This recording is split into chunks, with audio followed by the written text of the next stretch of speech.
সুপ্রিয় দর্শক বন্ধু, আসসালামু আলাইকুম। যে ব্যক্তি সালাত আদায় না করে, মহান আল্লাহ তাআলা তার জীবন থেকে কি কি নিয়ামত তুলে নেয়, এবং যে ব্যক্তি 5 ওয়াক্ত সালাত আদায় করে, মহান আল্লাহ তাআলা দুনিয়া এবং আখিরাতে তাকে কি কি নিয়ামত দান করে, চলুন এই ভিডিওটির মাধ্যমে সেটা দেখে নিই। যদি কেউ সালাহ আদায় না করে তাহলে তার অনেক বিপদ হতে পারে।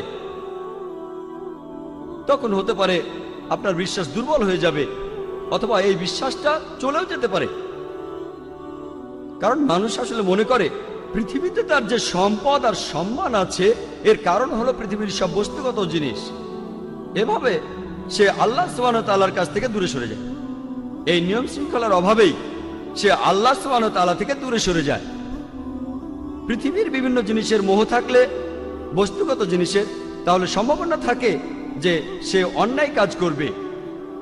এভাবে সে সিরাতাল মুস্তাকিম থেকে দূরে সরে যাবে, সরল পথ থেকে। মনের ভেতরে তখন শান্তিও থাকবে না। আপনার কাছে যে পরিমাণ সম্পত্তি থাকুক না কেন, এই সম্পদ আপনাকে শান্তি দিতে পারবে না। আর মানুষজন যে কারণে সালাহ আদায় করে না, সেটা হলো তাদের জ্ঞানের অভাব। পবিত্র কোরআন বলছে, সূরা ইমরানের 185 নম্বর আয়াতে উল্লেখ করা হয়েছে, কুল্লু নাফসিন যায়কাতুল মাউত, প্রত্যেক জীবকে মৃত্যু স্বাদ গ্রহণ করতে হবে, এবং কিয়ামতের দিন তোমাদেরকে তোমাদের কর্মফল পূর্ণ মাত্রায় দেওয়া হবে, এবং যাকে দোজখের আগুন থেকে দূরে রাখা হবে আর যাকে জান্নাতে দাখিল করা হবে, সেই হবে এই দুনিয়ার উদ্দেশ্য পূরণের সফলকাম। কারণ নিশ্চয়ই এই পার্থিব জীবন একটা ছলনাময়, ভোগ ব্যতীত কিছুই না। সালাহ আদায় করলে অনেক উপকৃত হবেন। সালাহ একটা জীবন দর্শন। সালাহ আপনার আত্মিক অবস্থানকে উন্নত করবে, পাশাপাশি শারীরিকভাবে উপকৃত হবেন। সালাহ আপনার বিশ্বাসকে বাড়িয়ে দেয়, আপনার বিশ্বাসকে শক্তিশালী করে।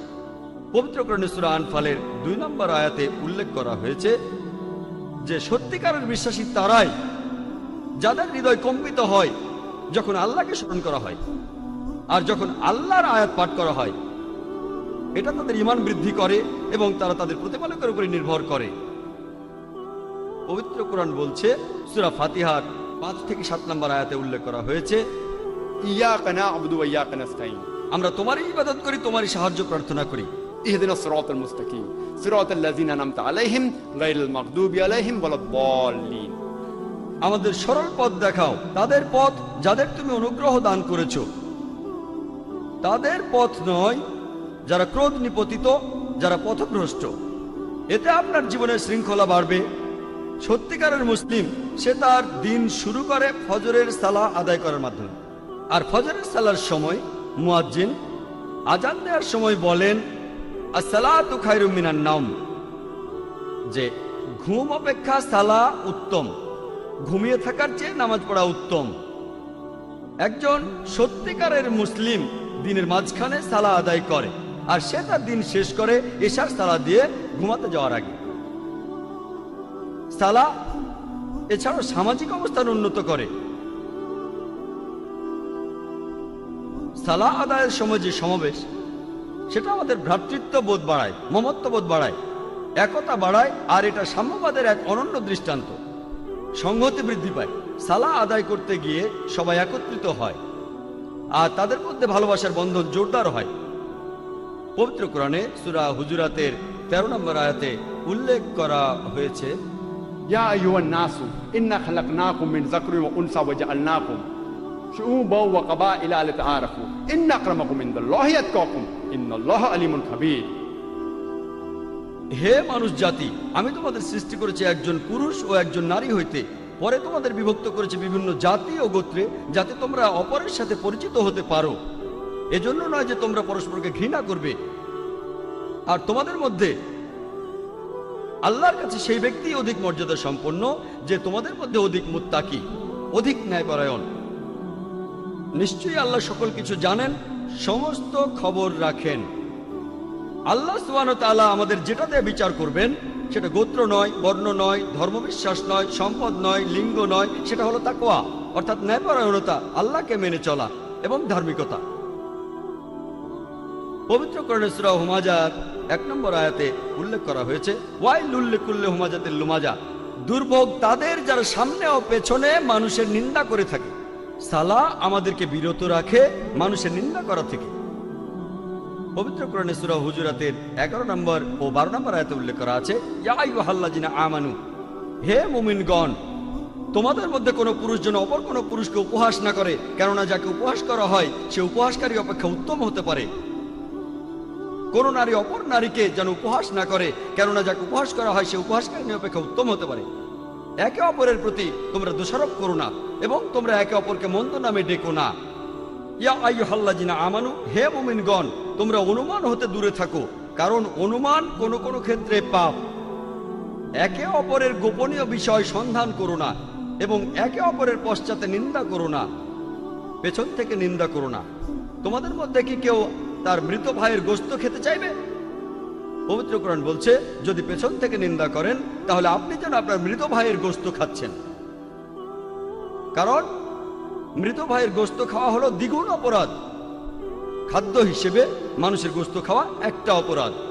এমনকি ক্যানিবালরা, যারা মানুষের গোশত খায়, তারাও কখনো তাদের মৃত ভাইয়ের গোশত খায় না।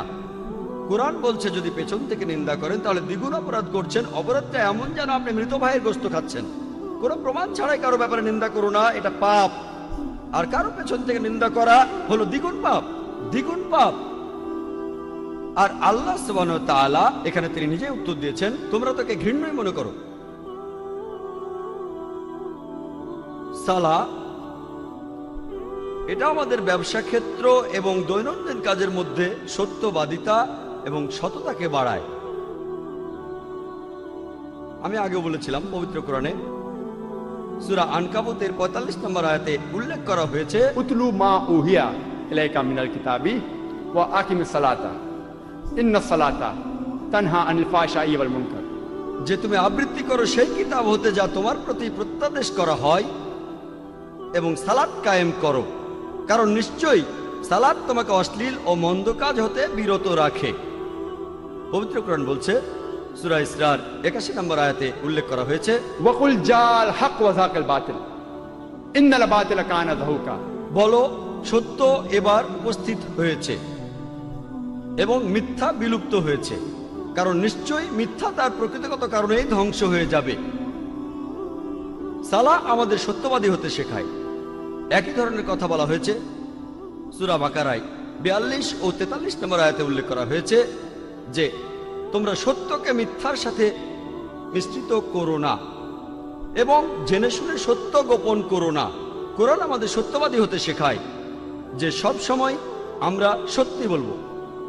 পবিত্র কোরআনে সূরা বাকারার 188 নম্বর আয়াতে উল্লেখ করা হয়েছে যে তোমরা একে অন্যের সম্পদ অন্যায়ভাবে গ্রাস করো না এবং মানুষের ধন সম্পত্তির কিয়দাংশ জেনে শুনে অন্যায়ভাবে গ্রাস করার উদ্দেশ্যে সেটা বিচারকের নিকট পেশ করো না। পবিত্র কোরআন বলছে, ঘুষ দেয়া বা নেয়া নিষিদ্ধ, আপনারা ঘুষ দেবেন না। পবিত্র কোরআন আমাদের দেখিয়ে দেয় কিভাবে সৎ জীবনযাপন করতে হবে। পবিত্র কোরআন মানুষের জীবনে শান্তি এনে দেয়। পবিত্র কোরআনে সূরা রদের 28 নম্বর আয়াতে উল্লেখ করা হয়েছে, নিশ্চয়ই যখন আল্লাহকে স্মরণ করা হয় হৃদয় তখন শান্তি খুঁজে পায় এবং প্রশান্ত হয়।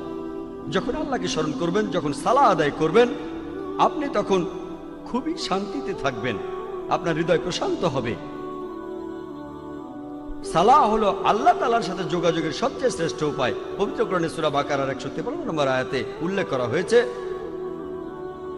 ইয়া আইয়ুহাল্লাযীনা আমানুস্তাঈনু বিস-সাবরি ওয়াস-সালাহ, হে মুমিনগণ, ধৈর্য ও সালাতের মাধ্যমে তোমরা আল্লাহর সাহায্য প্রার্থনা করো। ইন্নাল্লাহা মা সাবরিন, আর নিশ্চয়ই আল্লাহ সুবহানাহু ওয়া তাআলা ধৈর্যশীলদের সাথে আছেন। আল্লাহ বলছেন, إن الله مع الصابرين. আর নিশ্চয়ই আল্লাহ তাআলা ধৈর্যশীলদের সাথে আছেন।